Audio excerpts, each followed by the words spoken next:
એ તો મમ્મીએ મસ્તીની શાક રોટલી બનાવી હતી તો હું જમવા બેસી ગઈ. પછી અમારે જવાનું હતું નાની નાનાના ઘરે, કારણ કે ત્યાં માસી આવ્યા છે તો માસીને જવું છે બજારમાં. એટલે આજે તો હું જવાની બજારમાં. ઓલી વખતે તો મને મૂક્યા વગર વયા ગયા હતા એકલા એકલા. હાવ મને રસ્તામાં મારી પ્રિય પાણીપુરી દેખાઈ ગઈ ને હું કોઈ દી ન ખાવ એવું તો પોસિબલ જ નથી. એટલે પહેલાં મેં પાણીપુરી ખાધી, પછી અમે લોકો ગયા નાનીના ઘરે, પછી અમે ગયા બજારમાં. પણ ત્યાં તો રસ્તામાં બહુ ટ્રાફિક હતું એટલે 10-15 મિનિટ એમને આમ નીકળી ગઈ. પણ મારી ભેગું તો આવું જ થાય. મને ધર્મેન્દ્ર રોડ બહુ ગમે ને તો મને ત્યાં ન લઈ ગયા, મને ગુંદાવાડી લઈ ગયા. તો હું લેવા લઈ આવ્યા? મને બજારમાં જવું ગમે પણ મને ગુંદાવાડી બહુ ઓછી ગમે, ધર્મેન્દ્ર રોડ જવું ગમે, તોય મને ત્યાં જ લઈ ગયા. પછી માસીએ ઘણી બધી શોપિંગ કરી.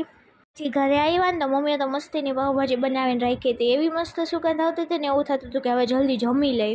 પછી મને બજારમાં લઈ ગયા. પછી મેં જમ્યું તે અને મને વાસણ ધોવડાવ્યા. ઘરે હોય તોય મારે વાસણ ધોવા, નાનીને ઘરે આવું તોય મારે વાસણ ધોવા. હું કાંઈ વાસણવાળી હું કે જ્યાં જોઈને મારે વાસણ જ ધોવાના? લે બોલો, હું એક ગુડ ગર્લ છું ને એટલે મેં પ્રેમથી વાસણ ધોઈ નાખ્યા. પછી વંશિકા દીદીને મળવા ગઈ હતી, ત્યાં થોડીક વાર બેઠી. બસ આજ માટે આટલું જ. મળે કાલે બીજા મિની વ્લોગમાં. ટાટા બાય બાય, રાધે રાધે, જય માતાજી.